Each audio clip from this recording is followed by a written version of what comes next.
and our inner winds and seasons, we might have to brush up on skills that have atrophied, or perhaps were never fully developed. The revival of wayfinding, an ancient Polynesian art of long-distance navigation, offers some clues about what is required. In the late 20th century, Nainoa Thompson became the first Hawaiian since the 14th century to practice this art. He trained with one of the last master navigators from the island of Satawal in Micronesia. Thompson has made countless trips in the Pacific, crossing thousands of miles in a traditional double-hulled canoe to land at his named destination without so much as a compass. He describes this art of wayfinding as a challenging discipline of attention, requiring constant observation and memorization. You must note and remember, he says, where you are at all times based on many factors, including the position of the sun and its path on the water, the position of the wind and the character of the waves, the formation and position of clouds, 220 stars, flight patterns of birds, and even the appearance and condition of natural flotsam. Where is that leaf coming from? So Thompson says it's more, though, than a training of the mind and the senses. It's also a condition of the heart, a caring for canoe and crew, nature and culture. Our ancestors, he is known to say, our ancestors learned that if they took care of their canoe and each other, and if they marshaled their resources of food and water, they would arrive safely at their destination. It is no surprise then that his message posted online in the early months of the pandemic offered similar wisdom to his fellow voyagers and others for navigating the unknowns of a threshold time. And these are words for us too, here at UUFM. I want to thank you all for the way you treat each other, always with kindness and respect, and for bringing the best out of each other when we're united. Because we're gonna need it.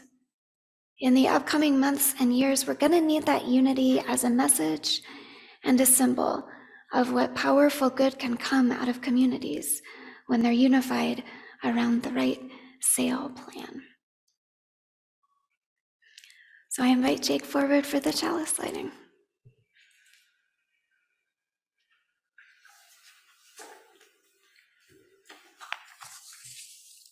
Porter, will you come forward and light the chalice while I read, steadied by each other? These are words of Reverend Scott Taylor. Pulled in many directions by the demands of our days, we light this chalice to remind us of the still point deep inside, made unsteady by the winds of unpredictable paths. We light this chalice to remember the shelter of each other, longing for lights that lead us back to our truest selves. We kindle this chalice to illuminate the faces of friends and sacred companions, recalling once again that we find our way through the willingness to take each other's hands. Please rise in body or spirit to sing Blue Boat Home.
Thank you all for singing. It's so lovely to hear everybody's voices here in the sanctuary, and I could almost hear them coming across Zoom too.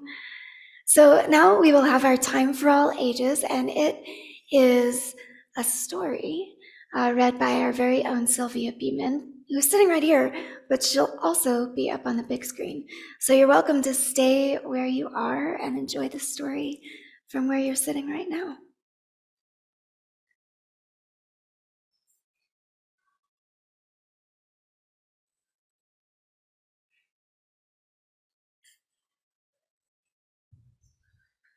I'm going to read you a story about a little boy named Harold. Harold had an idea about something he wanted to do. Many challenges appeared, but he didn't just sit around waiting for things to change. He accepted each situation as an opportunity. He used his energy and his imagination to create his own reality. Harold and the Purple Crayon by Crockett Johnson.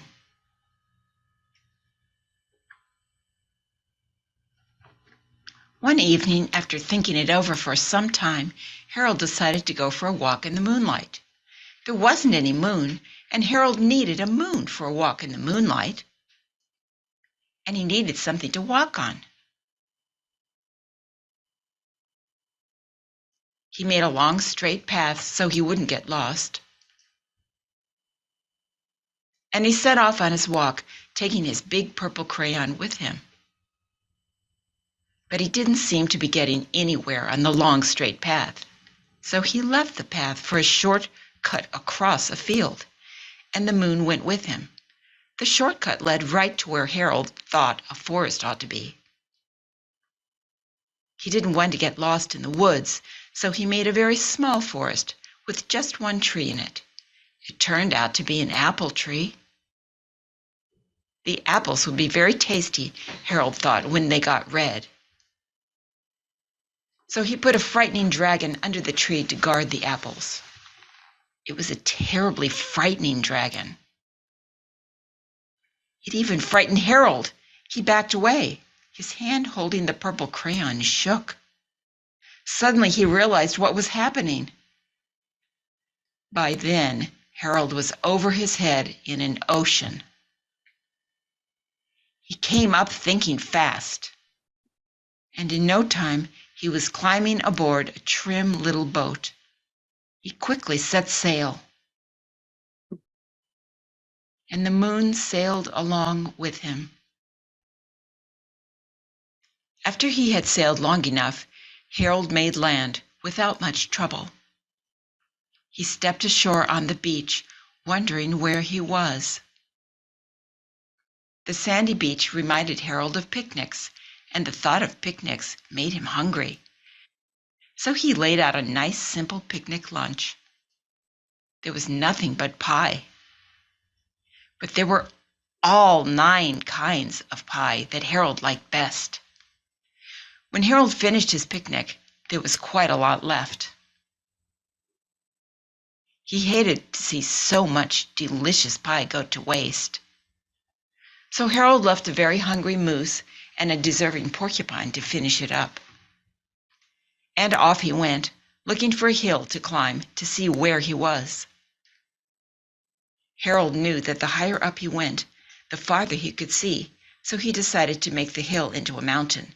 If he went high enough, he thought, he could see the window of his bedroom. He was tired, and he felt he ought to be getting to bed. He hoped he could see his bedroom window from the top of the mountain. But as he looked down over the other side, he slipped, and there wasn't any other side of the mountain. He was falling in thin air. But luckily, he kept his wits and his purple crayon. He made a balloon, and he grabbed onto it. He made a basket under the balloon big enough to stand in. He had a fine view from the balloon, but he couldn't see his window. He couldn't even see a house, so he made a house with windows. And he landed the balloon on the grass in the front yard. None of the windows was his window. He tried to think where his window ought to be. He made some more windows. He made a big building full of windows. He made lots of buildings full of windows. He made a whole city full of windows. But none of the windows was his window. He couldn't think where it might be. He decided to ask a policeman. The policeman pointed the way Harold was going anyway, but Harold thanked him. And he walked along with the moon, wishing he was in his room and in bed. Then suddenly, Harold remembered. He remembered where his bedroom window was when there was a moon. It was always right around the moon. And then Harold made his bed. He got in it, and he drew up the covers. The purple crayon dropped on the floor, and Harold dropped off to sleep.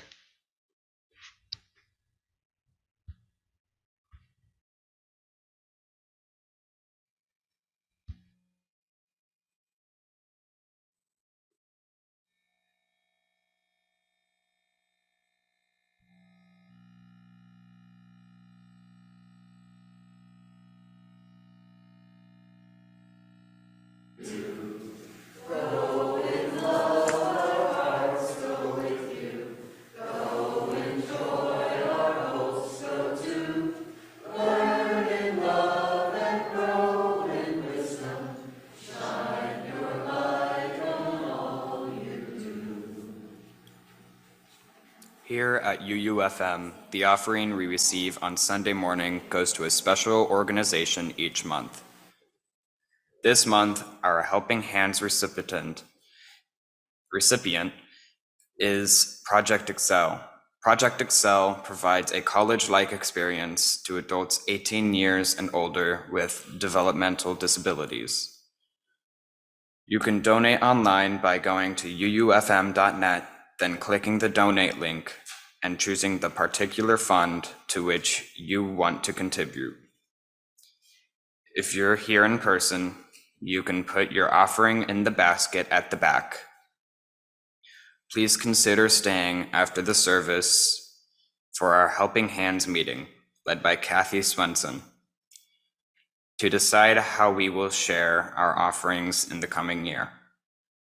I'd also like to invite you to use this time to share your joys and sorrows this week. You can write on the paper under the seat in front of you for Pasa Isa to read, or type something in the chat for Kathleen to read. If you're here in the sanctuary, I will come and pick up your joys and sorrows. We will listen to Renee Brown plays The Calm Before the Storm.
Thank you, Renee.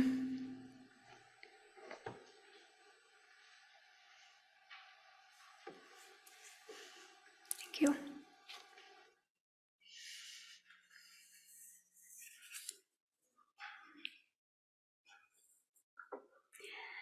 We've come to the time in our service when we share our burdens and amplify our celebrations. Let us call up a spirit of generosity, vulnerability, courage, and compassion as we listen to what has been shared. And I'll be sharing here in the sanctuary, and thank you, Kathleen, for holding this space in our Zoom room. So in person, we have a couple of joys. Mark and others want to acknowledge Lauren Clement for coming early and clearing the sidewalks. Also saw Dan suited up, but Lauren had done it already. So thank you, Lauren, for making it safe for us to get into the building. And we're saying hi to you back home in Zoom land. And also a joy from Ken Embers, who's connecting with the Friends of the Kaw Heritage meeting in Council Grove this afternoon at 2. So glad that you can be connected. What joys have come in on Zoom, Kathleen? Well, good morning. Can you hear me? Mm-hmm. Okay.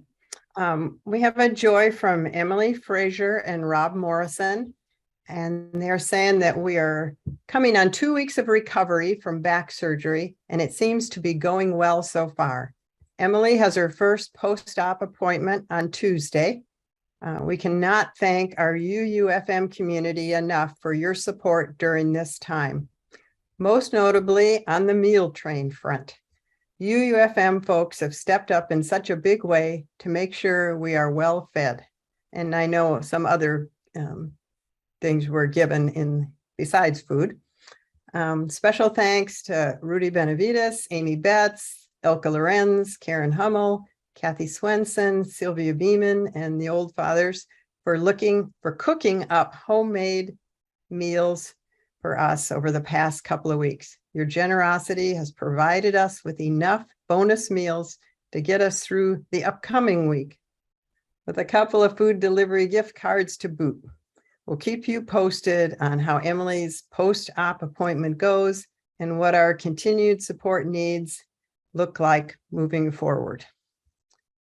And let me see if any new ones have come in. I think that's it for the joys expressed in the chat. Thank you. Glad to hear this, Emily and Rob. Kathleen, were there any sorrows?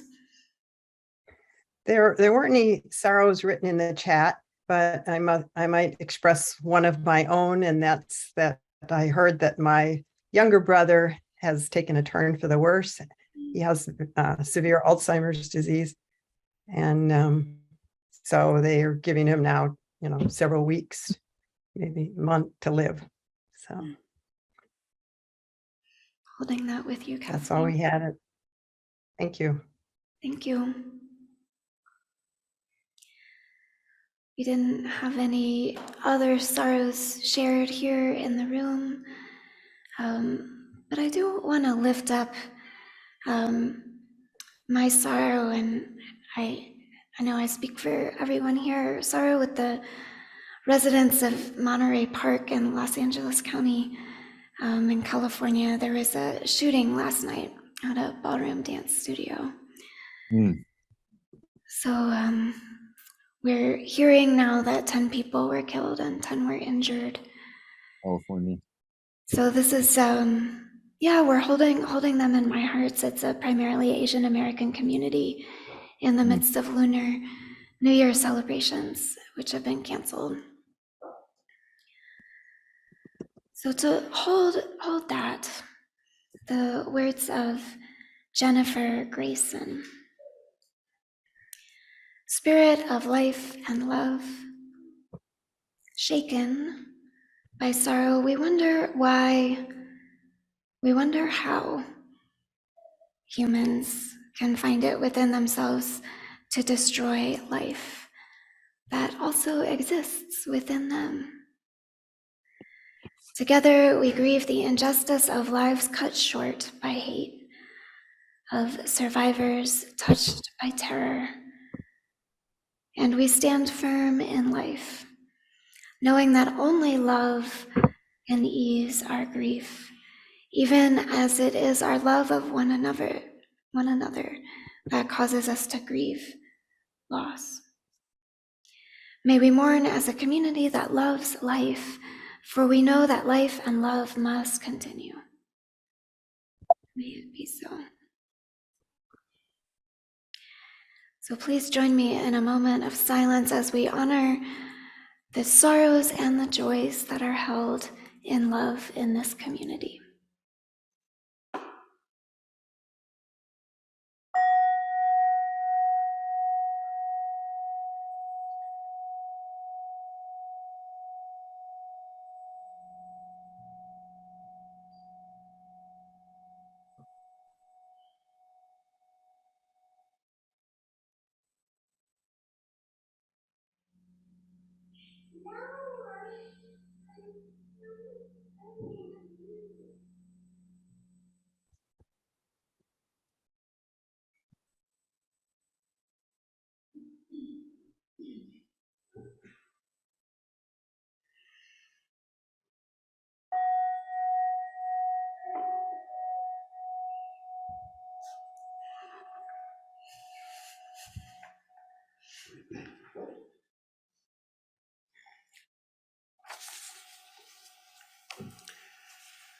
Well, last Wednesday, Jake and Marissa and Pastor Isa and myself, we had a Zoom meeting to get ready for the service because Jake was going to be the convener and I was going to help him.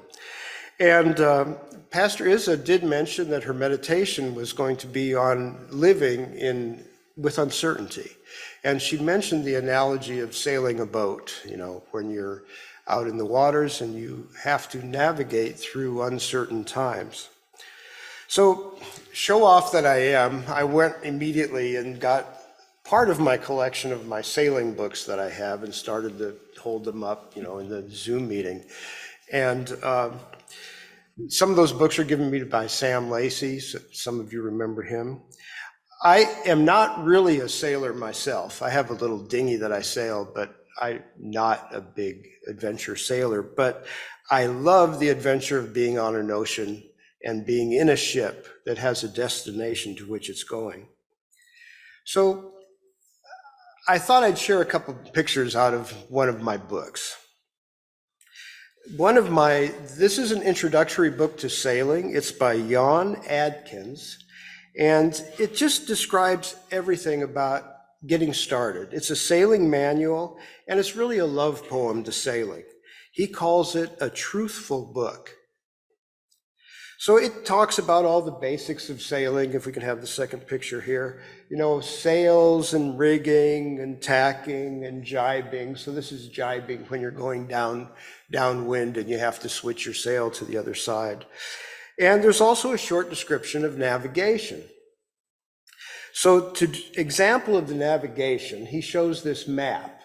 And if you look at the map, you can see there's islands here, there are ledges where it's going to be shallow. You see all the contour lines of the depth, and those are measured at low tide. So that tells you how much room you have, how much water you have underneath you at low tide. And you can see there's a shore up there, and there's a church spire, and there's things like that. So this is one description of where you're going to be navigating. But if you actually look at it, if you imagine yourself in the water and on the boat, this is what you see. So suddenly all those things that you saw laid out on the map, a lot of them are hidden. And what if you're in the fog and you can't even see the shore? So then but you still have to navigate. So what is true? So he argued, his point is that you have to use the map, you have to use what you see, you have to put everything together, what you're smelling, what you're feeling, what you're hearing. And that is a more true story of where you're going. So I don't have a big thought here, but I just liked thinking about this and imagining sailing was kind of like life, okay? We may think we have a map. Maybe we plan for years in advance what our journey is going to be. Or maybe more like me, it feels like we plan short trips, and then those trips all come together and that turns into the long form of a journey that's your life. But even if you have a map, there's going to be a lot of uncertainty. There's going to be fog, things are going to break. I just liked that analogy. It just kind of, it's nothing original, but it just felt nice to me to think about it that way and to see his pictures in that book. So we are in a boat, we are on a journey, and we must sail even if we have uncertainty. So Pastor Isa will now join us.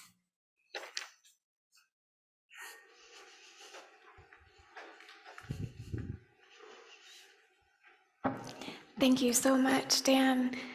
Yeah, I love the analogy too. And I don't know if I have profound thoughts either. A lot of what we're doing here today is opening up a conversation, and we'll be passing the mic around later. So we'll have a few metaphors to play with about navigating the unknown.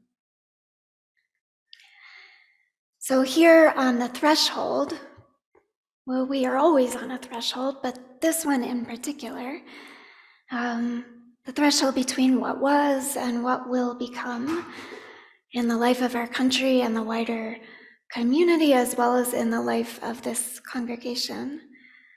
It does often feel like we were on a small boat in a vast ocean that's not fully represented by maps. We have maps, but they were all drawn before COVID.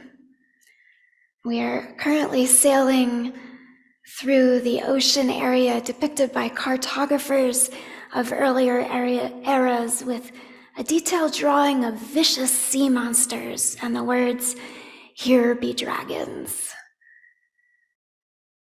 What they meant was, we don't know what's there. And now that we are here, what kind of attitude are we going to take with those dragons? Perhaps, like Harold, we will be scared, and the purple pen of our agency, quaking, will kick up waves of emotion until we are plunged into an ocean of our own fearful creation. The invitation today is to feel that fear and see if we can steady our hand and stay in relationship with the unknown. Maybe even befriend the dragons we encounter. Though they are big and strange, and maybe we've been taught not to trust them, could they actually be companions for the journey rather than threats? What would it be like to sail with them? I came upon a new animated film recently on Netflix called Sea Beast. Has anyone seen it? It depicts a community of all kinds of different people of all genders and ethnicities. It's a liberal paradise. They are unified around a common project. This also seems like paradise. Their project is killing the sea beasts. So there you get the twist. So they are certain that these monsters are evil. It's widely known that they used to come right up on the shore and pick homemakers out of their vegetable patches. Society has only been able to recover and prosper because of the collective action against the beasts, a coordinated multi-generational effort. And it's all been documented in books, these monstrous creatures, so it must be true. Enter Jacob, a young adult monster hunter who started his career as a child after losing his parents in a monster attack. He has lived and worked on the ship called the Inevitable ever since. And now Maisie, a child, younger than him with a similar background, who is intent on joining the crew of the Inevitable. It is not long before Jacob and Maisie are plunged into a test of their convictions. An epic battle, ship of hunters with arrows and spears versus an enormous red beast. A terrible splash and a snap, and we find ourselves with Maisie and Jacob on a small wooden sailboat in the dark. Jacob lights a lantern and moves it around to reveal lines of giant white teeth against bright red gums. They are in the mouth of the beast. Are we gonna die in here? No. Rumble, rumble, rumble. A deep growling sound is heard from the beast's inner regions. Well, yeah. Is it gonna chew us, or will we get digested slowly with acids? I don't know, Maisie. This is all new territory for me. Haven't you hunted these things your whole life? We kill them last. We don't study them, but I guess it's time to start.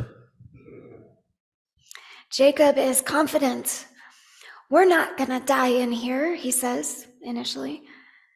And then he is reminded of the stomach below. So he's uncertain, but still confident. He doesn't know this territory, but he's willing to learn more. Now, Jacob has been raised up on the ship called the Inevitable. There's great team morale on the Inevitable, strong relationships, decisive leadership. The ship itself has seen many battles. Every piece of it has been broken and replaced. Crew have come and gone, and yet it remains the same ship with the same mission, impermanent but inevitable. Before the recent battle with the beast, Jacob learned he was about to become captain. He would be as soon as this most fearsome beast was hunted. Upon hearing these plans, he paged through the captain's log, reviewing all the data and diagrams, and then he flipped through the empty pages he would someday fill, inevitably. So much possibility. And now this. Dragons were supposed to be on maps inside books. We are not supposed to be inside dragons, off the map.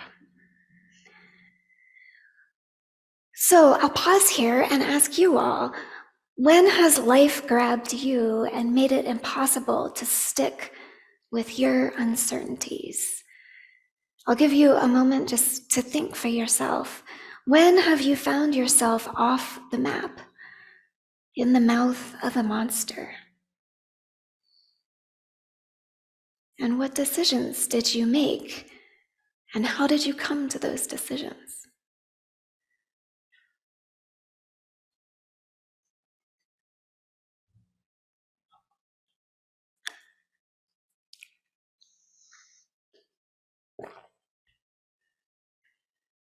So now back to Maisie and Jacob.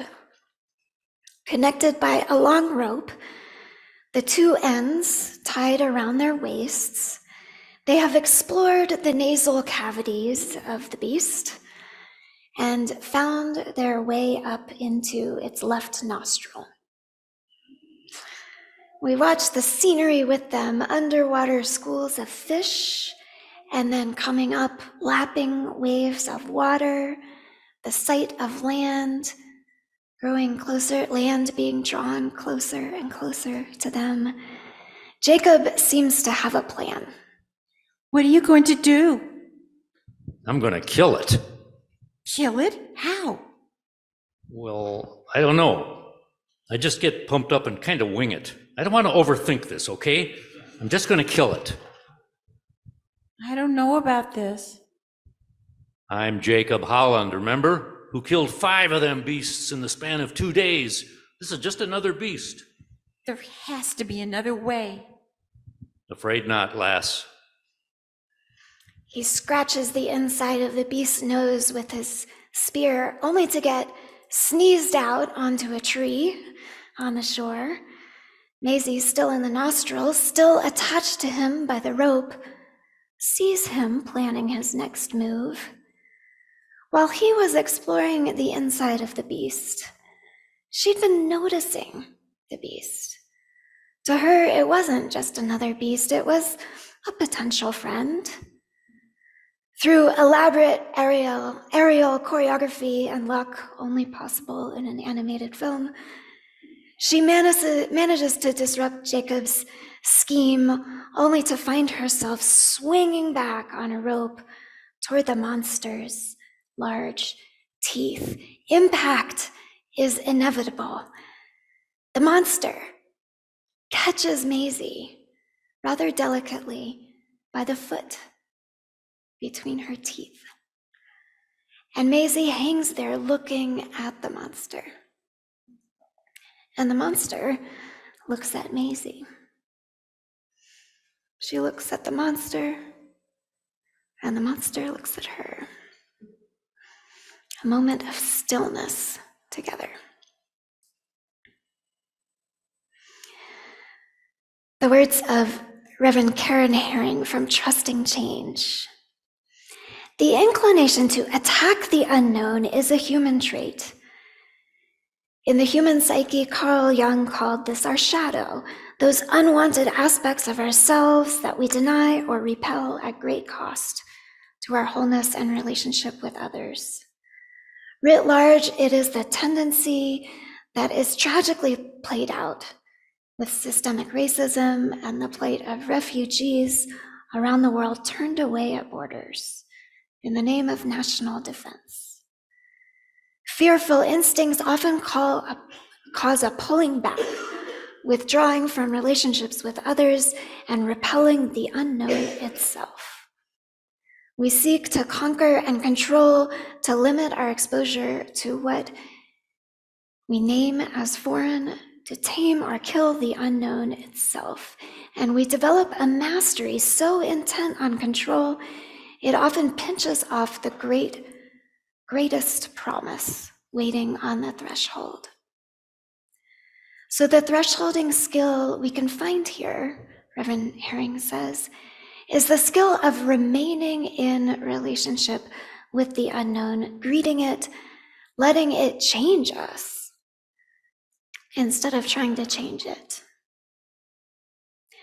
In some Chinese teachings, she points out the appearance of a dragon is an invitation to encounter our own source of personal strength.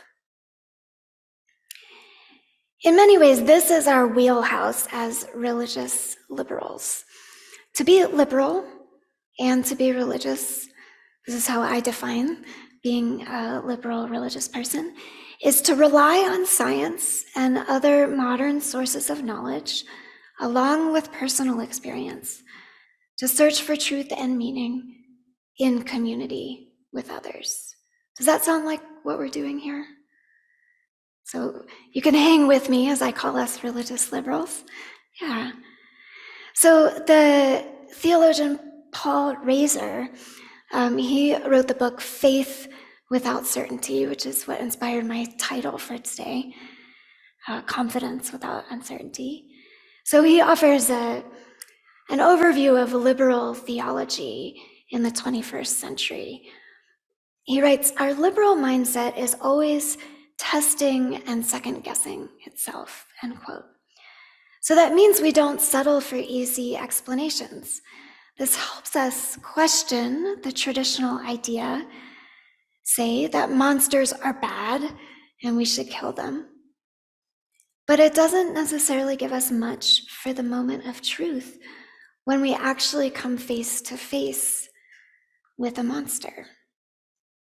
It's easy to reject the dogma that monsters are bad, but learning exactly what is a monster and identifying an ethics for relating to one requires study, more than just a study of their nasal cavities. And what we need to do as liberal religious community, especially one that does not identify as Christian, although some of us do identify as Christians, we don't have a shared canon that's closed that we can go read. We don't have a set of maps that we always turn to. Many of us have tossed out the books handed down to us about monsters. We're certain they're full of falsehoods. What have we found in their place? We certainly have lots of books. I am like Dan, I often do the sort of show and tell, like, oh, there's this book, or in a conversation, oh yeah, that relates to that idea, this other book. So we've got a huge library. It's always expanding. But what's our shared resource? What's our repertoire? What are the tunes we know? What are the ideas that we use as touchstones? What do we draw on when face to face with a monster? Reverend Herring again, she writes, we each have the capacity to pause attentively in the unknown, to orient ourselves to pole stars and currents, to landmarks and coordinates in ways that will help us chart our way across terrain we have never before traveled. It is our attention turned outward and inward to the emotional instruments we have all been given for this navigation. Taking time to notice and understand our emotions on the threshold is a key tool that will help us respond to the uncharted waters we are crossing. That's one answer to the question of what do we draw on when faced with a monster. But I would like to turn it to you all. I invite you to return to your reflection earlier of being off the map. I asked you to think of a moment in your life when you were off the map, or in the mouth of a monster, or dangling, looking at a monster. What ideas and knowledge did you toss out in order to be in that moment? And where did you find the confidence, if not the certainty, to make your next choice? So those are our prompts, and I'll invite Dan up here to get us started.